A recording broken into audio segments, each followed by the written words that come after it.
ഉമ്മത്ത് മുസ്ലിമിൻ്റെ പ്രധാനപ്പെട്ട രണ്ട് ആഘോഷങ്ങളാണ് ഈദുൽ ഫിത്തറും ഈദുൽ അദ്ഹയും. ജീവിതം മുഴുവൻ ആഘോഷമാക്കുന്ന ഒരു സമകാലിക സാഹചര്യത്തിൽ ഇസ്ലാമിക വീക്ഷണത്തിൽ ഒരു ആഘോഷം എന്നുള്ളത് കൊണ്ട് എന്താണ് അർത്ഥമാക്കുന്നത്? ഇസ്ലാമിൽ ആഘോഷം എന്ന് പറയുന്നത് കേവലം അതിൻ്റെ ഒരു ഭൗതികമായ തലം മാത്രമല്ല, ആത്മീയമായ ചില മാനങ്ങളും കൂടെ ഉൾക്കൊള്ളുന്നതാണ് ശരിക്കും ആഘോഷം എന്നത്. ഒരു വിശ്വാസിയെ സംബന്ധിച്ചിടത്തോളം അവൻ്റെ ഏതു കാര്യവും, അത് ആഘോഷമാണെങ്കിലും അല്ലെങ്കിലും, അവൻ രാവിലെ എഴുന്നേൽക്കുന്നത് മുതൽ രാത്രി കിടക്കുന്നത് വരെയുള്ള ഏതു കാര്യമെടുത്താലും അത് ഒരു പ്യുവർ ഇൻറ്റൻഷനോടുകൂടെ, ഒരു പോസിറ്റീവ് ഇൻറ്റൻഷനോടുകൂടെ, നമ്മൾ ഇസ്ലാമിൻ്റെ ടെർമിനോളജിയിൽ നിയ്യത്തോടുകൂടെ ചെയ്യുകയാണെങ്കിൽ അതെല്ലാം ഭൗതികമായ തലത്തിൽ നിന്ന് മാറിയിട്ട് അതിനൊരു ആത്മീയമായ മാനത്തിലേക്ക് അത് ഉയരുകയാണ്. അപ്പം അതുകൊണ്ട് തന്നെ ചെറിയ പെരുന്നാളും വലിയ പെരുന്നാളും വിശ്വാസിയെ സംബന്ധിച്ചിടത്തോളം ആഘോഷങ്ങളാണ്.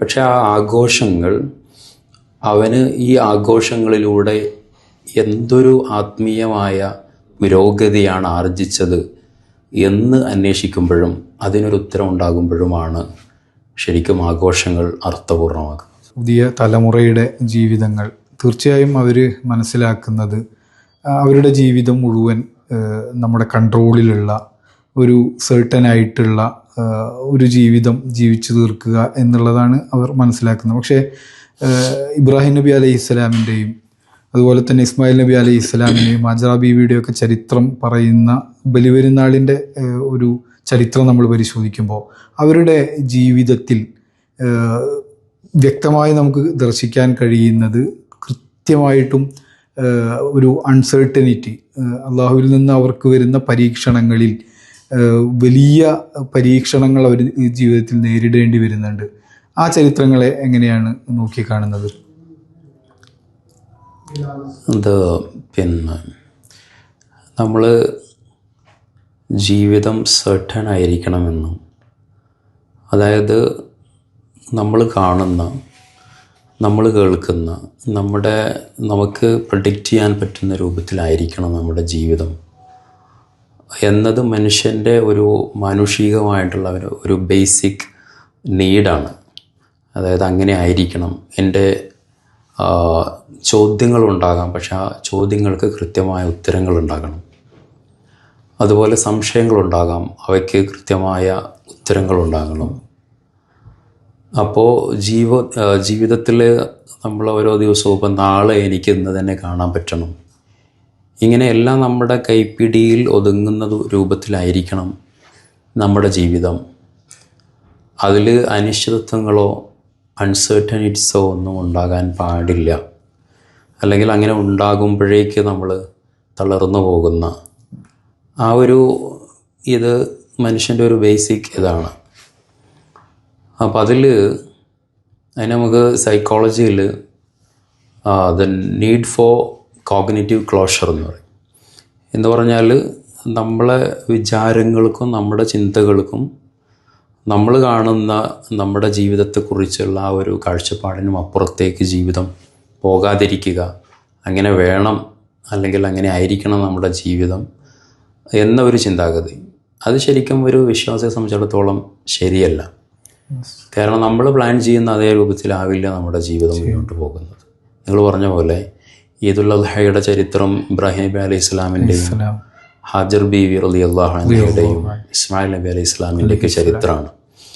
അവരുടെ ജീവിതങ്ങൾ നമ്മൾ പരിശോധിക്കുമ്പോൾ അവരുടെ ജീവിതത്തിൽ ഒരു തീർച്ചകളും ഉണ്ടായിരുന്നില്ല, എല്ലാം അനിശ്ചിതത്വങ്ങളായിരുന്നു. അവർക്ക് ഇബ്രാഹിം നബി അലൈഹി ഇസ്ലാമിൻ്റെ ജീവിതത്തിൽ സംഭവിച്ച പരീക്ഷണങ്ങൾ മുഴുവൻ അങ്ങനെയാണ്. അതാണ് ശരിക്കും ജീവിതം എന്ന് പറയുന്നത്. വിശ്വാസിയെ സംബന്ധിച്ചിടത്തോളം അവൻ്റെ ജീവിതം അവന് കാണാൻ പറ്റുന്നതും അവന് കാണാൻ പറ്റാത്തതും എല്ലാം അവൻ അനുഭവിക്കേണ്ടത് തന്നെയാണ്. ജീവിതത്തിൽ സംഭവിക്കുന്ന എല്ലാ കാര്യങ്ങളിലും യുക്തി തിരയുന്ന ഒരു സമൂഹത്തെയാണ് നമുക്ക് ഇപ്പോൾ കാണാൻ കഴിയുന്നത്. എന്ത് സംഭവിക്കുമ്പോഴും അതിൻ്റെ യുക്തി എന്താണ് അതിൻ്റെ പിന്നിലുള്ള കാര്യങ്ങൾ എന്ന് ആലോചിക്കുകയും അതിന് തിരയുന്ന ഒരു സമൂഹത്തെ നമുക്ക് കാണാൻ കഴിയും. പ്രത്യേകിച്ച് ഇപ്പോൾ നമുക്ക് കാണാൻ കഴിയുന്ന ഒരു കാര്യമാണ് നമ്മുടെ ചെറുപ്പകാലത്ത് നമ്മൾ ബസ്സിലൂടെ യാത്ര ചെയ്യുമ്പോൾ, അല്ലെങ്കിൽ നമ്മുടെ ജീവിതത്തിൽ നമ്മൾ ബസ്സിലൂടെ യാത്ര ചെയ്യുന്ന സമയത്ത് നമുക്ക് യാത്രക്കാർ കയറി വരുന്ന സമയത്ത് ഒരു വൃദ്ധരോ അതല്ലെങ്കിൽ ശാരീരിക അവശതകൾ അനുഭവിക്കുന്ന ആരെങ്കിലുമൊക്കെ കയറി വരുന്ന സമയത്ത് നമ്മൾ അവർക്ക് എണീറ്റ് സീറ്റ് കൊടുക്കുന്ന, അതല്ലെങ്കിൽ അവർക്ക് ഇരിക്കാൻ സൗകര്യം ഒരുക്കി കൊടുക്കുന്ന ഒരു തലമുറ കഴിഞ്ഞു പോയിട്ടുണ്ട്. ഇപ്പോഴും അങ്ങനെയുള്ളവരുണ്ട് എന്നുള്ളത് തന്നെയാണ്. പക്ഷേ ഇപ്പോൾ അത് എന്തിനു വേണ്ടിയിട്ടാണ്? ഞാനും ഈ ബസ്സിൽ യാത്ര ചെയ്യുന്നത് പൈസ കൊടുത്തിട്ടാണ്, അതല്ലെങ്കിൽ ഞാൻ യാത്ര ചെയ്യുന്നതും മറ്റുള്ളവർ ചെയ്യുന്നത് പോലെ തന്നെ ഇതിന് സാമ്പത്തികമായി ചെലവഴിച്ചിട്ടാണ് യാത്ര ചെയ്യുന്നത്. പിന്നെ എന്തിനു വേണ്ടി ഞാൻ എണീറ്റ് കൊടുക്കണം? എൻ്റെ സൗകര്യം ഞാൻ മറ്റൊരാൾക്ക് എന്തിന് വീതിച്ച് നൽകണമെന്ന് ചോദിക്കുന്ന ഒരു സമൂഹം നമുക്ക് ചുറ്റുമുണ്ട്. പക്ഷേ ഇബ്രാഹിം നബി അലൈഹി സ്വലാമിൻ്റെ ചരിത്രത്തിൽ, അല്ലെങ്കിൽ ബലിപെരുന്നാളിൻ്റെ ചരിത്രത്തിൽ ഈ യുക്തികളില്ലാതെ എന്തായിരുന്നു എന്നിലേക്ക് വന്ന കാര്യങ്ങൾ എന്ന് ആലോചിക്കാതെ അതിനോട് സമരസപ്പെട്ട് അതിനെ ജീവിതത്തിലേക്ക് ചേർത്ത് വെച്ച ഒരു ചരിത്രം നമുക്ക് കാണാൻ കഴിയും. ഇബ്രാഹിം നബി അലൈഹി ഇസ്ലാമിൻ്റെ ജീവിതം എന്ന് പറയുന്നത് തന്നെ ഒരു സമർപ്പണമാണ്.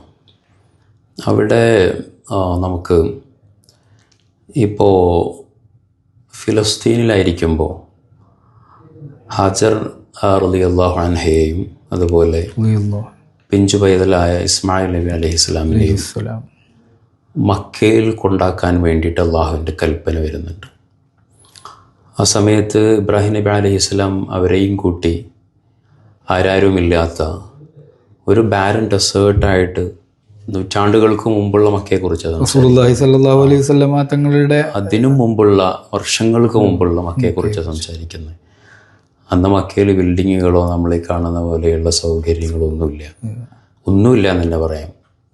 അവിടെ കൊണ്ടാക്കാൻ വേണ്ടിയിട്ടാണ് ഇബ്രാഹിം നബിയോട് അള്ളാഹു കൽപ്പിക്കുന്നത്.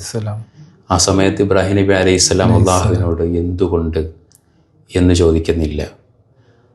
അവിടെ അങ്ങനെ ഒരു കൽപ്പന കിട്ടുമ്പോൾ, ഒരു ആജ്ഞ ലഭിക്കുന്ന സമയത്ത് അതിൻ്റെ യുക്തി എന്താണ് എന്ന് അന്വേഷിക്കുന്നില്ല എന്ന് മാത്രമല്ല, അങ്ങനെ ഒരു ചിന്ത പോലും ഇബ്രാഹിം നബി അലൈഹി സ്വലാമിൻ്റെ മനസ്സിൽ വരുന്നില്ല. അവിടെ നിന്ന് ഹാജർ ബീവി റളിയല്ലാഹു അൻഹയും ഇസ്മായിൽ നബിയെയും കൂട്ടിയിട്ട് നേരെ മക്കയിലേക്ക് പോവാണ്. അവിടെ കൊണ്ടു ചെന്ന് ആക്കുന്നു. അവിടെ നമ്മൾ കാണുന്നത് ഒരു വിശ്വാസിയുടെ യുക്തിക്കപ്പുറത്തുള്ള വിശ്വാസത്തിൻ്റെ ദൃഢതയാണ് അവിടെ കാണുന്നത്. പുതിയ സമൂഹത്തിന് നഷ്ടപ്പെട്ടുകൊണ്ടിരിക്കുന്ന അതാണ്. ഇന്ന് നമ്മൾ ജീവിതത്തിൻ്റെ ഏത് മേഖലയാണെങ്കിലും അവിടേക്ക് യുക്തി വേണം, അതല്ലെങ്കിൽ അതിൽ ലോജിക്ക് എന്താണെന്ന് അന്വേഷിക്കുന്ന, ലോജിക്ക് ഉണ്ടെങ്കിൽ ചെയ്യൂ എന്ന് പറയുന്ന ആളുകളെയാണ് നമ്മൾ കാണുന്നത്. നമ്മുടെ ജീവിതത്തിൽ വരെ അങ്ങനെയുള്ള സാഹചര്യങ്ങളെന്നറിയാതെ ഇങ്ങനെ വന്നുകൊണ്ടിരിക്കുക. ഈ സോഷ്യൽ മീഡിയയുടെയൊക്കെ നെഗറ്റീവ് ഒരു ഇമ്പാക്റ്റ് അതാണ്. അപ്പോൾ നമ്മളൊരു യഥാർത്ഥത്തിലുള്ള വിശ്വാസിയാണെങ്കിൽ നമ്മൾ ഇത്തരത്തിലുള്ള ഒരു സാഹചര്യത്തിലും യുക്തി അന്വേഷിക്കാൻ, അതായത് വിശ്വാസവുമായി ബന്ധപ്പെടുന്ന കാര്യങ്ങളിൽ യുക്തി അന്വേഷിക്കുക എന്നത് വിശ്വാസത്തെ തന്നെ എതിർക്കുന്ന അതിൻ്റെ ഒരു ദ്വന്ദ്വ തലമാണത്. അപ്പോൾ വിശ്വാസം എന്നത് തീരെ ചോദ്യങ്ങളില്ലാതിരിക്കുക എന്നതല്ല, അതല്ലെങ്കിൽ നമ്മൾ കാണുന്ന കാര്യങ്ങൾക്ക് പിറകിലുള്ള യുക്തി അന്വേഷിക്കാതിരിക്കുക എന്നതുമല്ല. നമുക്ക് നമ്മുടെ ഈ എന്താ പറയുക ലിമിറ്റഡ് ആയിട്ടുള്ള അറിവുകൾക്ക് ഉള്ളിൽ, അല്ലെങ്കിൽ നമുക്ക് ഇത് കണ്ടെത്താനുള്ള ശേഷിക്കുള്ളിൽ നമുക്ക് കണ്ടെത്താൻ കഴിയാത്ത ലോജിക്കുകൾക്കും അപ്പുറം വിശ്വസിക്കുകയും അതനുസരിച്ച് പ്രവർത്തിക്കുകയും ചെയ്യുക എന്നതാണ് ഒരു മനുഷ്യൻ്റെ വിശ്വാസം പൂർണ്ണമാക്കുന്നത്. ഈദുൽ അദ്ഹയുടെ ചരിത്രങ്ങളിൽ നമുക്ക് ദർശിക്കാൻ കഴിയുന്ന ഒരു പ്രധാന വ്യക്തിത്വമാണ് ഹാജറ ബീവി റളിയല്ലാഹു അൻഹ. ഹാജറ ബീവിയുടെ ചരിത്രം എടുത്ത് പരിശോധിക്കുമ്പോൾ ഹാജറ ബീവിയുടെ ഒരു തവക്കുലിൻ്റെ, ഒരു വിശ്വാസ ദാഢ്യതയുടെ, അതല്ലെങ്കിൽ ഇബ്രാഹിം നബി അലൈഹി സ്വലാം അത്തരത്തിലുള്ള ഒരു മണലാരണ്യത്തിൽ പറക്കമറ്റാത്ത ഇസ്മായിൽ നബി അലൈഹി സ്വലാമിനെ ഉപേക്ഷിച്ച് പോകുന്ന സമയത്ത് ആകെയുള്ളൊരു അത്താണി എന്ന് പറയുന്നത് സ്വന്തം ഭർത്താവായ ഇബ്രാഹിം നബി അലൈഹി സ്വലാം ആയിരുന്നു. പക്ഷേ ആ സമയത്തും ഹജറ ബീവിയുടെ ഒരു മാനസിക നമുക്കതൊന്നേ ഒരു ജസ്റ്റ് ഒന്ന് വിഷ്വലൈസ് ചെയ്യാം. അതായത് ഫിലിസ്തീനിൽ നിന്ന് ഇബ്രാഹിം നബി അലൈഹിസ്സലാം ഹാജർ ബീവി റളിയല്ലാഹു അൻഹയെയും ഇസ്മായിൽ നബി അലൈഹിസ്സലാമിനെയും കൂട്ടിയിട്ട് മക്കയിൽ കൊണ്ടാക്കുന്നു. നമ്മൾ നേരത്തെ പറഞ്ഞ പോലെ മക്കയിൽ ആരുമില്ലാത്തടത്ത്, പിന്നെ ഒരു ജലാശയം പോലും ഇല്ലാത്തടത്ത് അവിടെ തൻ്റെ പ്രിയതമയെയും ഈ ചോര പൈതലിനെയും വിട്ടേച്ച് പോവുകയാണ്. ആ പോകുന്ന സമയത്ത് നമുക്ക് ഹാജർ റളിയല്ലാഹു അൻഹയുടെ ആ ഒരു ഇതിലേക്ക് വരാം. അവർ പിന്നെ ഒരു സ്ത്രീ ഒറ്റയ്ക്ക് ഒരു മരുഭൂമിയിൽ, അവിടെ കയ്യിലുള്ളത് കുറച്ചല്പം ഭക്ഷണവും ഇത്തിരി വെള്ളവും മാത്രമാണ്. പിഞ്ചു പൈതലും കൂടെയുണ്ട്. സാധാരണ നമുക്കൊക്കെ പ്രയാസങ്ങൾ ഉണ്ടാകുമ്പോൾ നമ്മളത് ഷെയർ ചെയ്യുന്നത് ആരോടാണ്? നമ്മളെ പ്രിയപ്പെട്ടവരോടാണ്. ഇവിടെ പ്രിയപ്പെട്ടവനാണ് ഈ മരുഭൂമിയിൽ ഇവരെ ഇട്ടേച്ച് എന്ത് ചെയ്യുന്നത്, പോകുന്നത്. ആ പോകുന്ന സമയത്ത് ഹാജർ ബീവി ഇബ്രാഹിം നബിയോട് ചോദിക്കുന്നുണ്ട്, ഇത് അള്ളാഹുവിൻ്റെ കൽപ്പന പ്രകാരം തന്നെയാണോ എന്ന്. അപ്പോൾ ഇബ്രാഹിം നബി പറയുന്നത് അള്ളാഹുവിൻ്റെ ആജ്ഞ കൊണ്ടാണ്. അപ്പോൾ അത് ഹാജർ റളിയല്ലാഹു അൻഹ സ്വീകരിക്കുകയാണ്, അത് ആക്സെപ്റ്റ് ചെയ്യുകയാണ്. എന്നിട്ട് അവർ നിങ്ങൾ പറഞ്ഞ പോലെ ഒരു വല്ലാത്ത തവക്കുലിൻ്റെ ഒരു അധ്യായമാണത്. അത് മനുഷ്യ ചരിത്രത്തിൽ നമ്മൾ പിന്നെ കണ്ടിട്ടില്ലാത്ത ഒരു എന്താ പറയുക, അത്യുത്കൃഷ്ടമായ ഒരു ട്രസ്റ്റ്. ആ ട്രസ്റ്റ് കൊണ്ട് എങ്ങനെയാണ് ഒരു ചാലഞ്ചിനെ അവർ കോപ്പപ്പ് ചെയ്തത് എന്നതിൻ്റെ ഒരു എക്സാമ്പിളാണ് നമുക്ക് ഹാജർ റളിയല്ലാഹു അൻഹ. അവർ ഒരിക്കലും എന്ത് ചെയ്യുന്നില്ല, ഇസ്മായിൽ റളിയല്ലാഹു അൻഹു തൻ്റെ പിഞ്ചു പൈതലിനെയും മാറോട് ചേർത്തിട്ട് അവിടെ ഇരുന്ന് കരയല്ല അവർ ചെയ്തത്. കുഞ്ഞിനെ അവിടെ വെച്ചിട്ട് അവരെന്ത് ചെയ്യണം, ഒരിത്തിരി വെള്ളം കിട്ടുമോ എന്ന് അന്വേഷിക്കാൻ വേണ്ടിയിട്ട് സഫാ മറുവ മലകൾക്ക് ഇടയിലൂടെ ഓടുന്ന രംഗമുണ്ട്. ഇന്നും നമ്മൾ ഹജ്ജിന് പോകുമ്പോൾ അതാണ് നമ്മൾ സ്മരിക്കുന്നത്. അവിടെ നോക്കൂ, ആ ഒരു സ്ത്രീയാണല്ലോ, അവരുടെ ആ ഒരു വിൽ പവർ, ഇച്ഛാശക്തി, അത് നമ്മൾ പ്രത്യേകം ഓർക്കേണ്ടതാണ്. അങ്ങനെ ഇസ്മായിൽ നബി അലൈഹി ഇസ്ലാമിനെ അവിടെ കിടത്തിയിട്ട് വെള്ളം അന്വേഷിക്കാൻ വേണ്ടിയിട്ട് പോകുന്നു. ഏതെങ്കിലും യാത്രാ സംഘങ്ങൾ വരുന്നുണ്ടോ നോക്കാൻ വേണ്ടിയിട്ട് പോവുകയാണ്. അങ്ങനെ ഓടിത്തളർന്നിട്ട് വീണ്ടും വന്ന് നോക്കുന്ന സമയത്താണ് ഇസ്മായിൽ നബി കാലിട്ടടിച്ച സ്ഥലത്ത് വെള്ളം ഉറവയെടുക്കുന്നത്. ആ വെള്ളം ഉറവയെടുത്ത് അതൊരു ജലാശയമായി മാറി. അവിടേക്ക് ആ വെള്ളത്തിൻ്റെ സാന്നിധ്യം അറിഞ്ഞ് പക്ഷികൾ വരുന്നു. പക്ഷികളുടെ സാന്നിധ്യം കണ്ട് യാത്രക്കാർ മനസ്സിലാക്കുന്നു ഇവിടെ ജലാശയം ഉണ്ടായിരിക്കാനുള്ള സാധ്യതയുണ്ട്. അങ്ങനെ ഒരു യാത്രാ സംഘം അവരുടെ അടുത്തേക്ക് വരുന്നുണ്ട്. എന്നിട്ട് ഹാജർ ബീവിയോട് അവിടുന്ന് വെള്ളം എടുക്കാൻ സമ്മതം ചോദിക്കുന്നു. നമുക്ക് ആ ഒരു ജലാശയത്തിൽ നിന്ന്, അല്ലെങ്കിൽ ആ ഒരു ഡ്രോപ്പ് ഓഫ് വാട്ടറിൽ നിന്നാണ് പിന്നീട് ഒരു വലിയ സംസ്കാരം രൂപപ്പെടുന്നത്. വലിയൊരു സമൂഹം അവിടെ രൂപപ്പെടുകയും ഒരു അത്യുത്കൃഷ്ടമായ ഒരു കമ്മ്യൂണിറ്റി ഉണ്ടാകുന്നത് ഈ ഒരു ചെറിയ കോണ്ടക്സിൽ നിന്നാണ്. അപ്പം നമ്മൾ ഇവിടെ പ്രത്യേകം ഓർക്കേണ്ട ഒരു സംഭവം, നമ്മൾ എന്ത് ചാലഞ്ചസ് ഉണ്ടായാലും അവിടെ തവക്കുൽ കൊണ്ട് അതിനെ നമ്മൾ ഫേസ് ചെയ്യുകയാണെങ്കിൽ വലിയ ചരിത്രങ്ങൾ സൃഷ്ടിക്കാൻ സാധിക്കുമെന്ന്. ജീവിതത്തിൽ ഒരു മനുഷ്യൻ നേരിടാൻ സാധ്യതയുള്ള പ്രശ്നങ്ങൾ, പ്രതിസന്ധികൾ, പ്രയാസങ്ങൾ, ഇതിലൊക്കെ നമ്മളിപ്പോൾ ചർച്ച ചെയ്ത വലിയൊരുനാളിൻ്റെ ചരിത്രത്തിൽ കൃത്യമായ മാതൃകകൾ ഇബ്രാഹിം നബി അലൈഹി ഇസ്ലാമിൻ്റെ ചരിത്രത്തിലും ഇസ്മായിൽ നബി അലൈഹി ഇസ്ലാമിൻ്റെയും ഹജറ ബീവിയുടെയൊക്കെ ചരിത്രത്തിൽ നമുക്ക് കാണാൻ കഴിയുന്നുണ്ട്.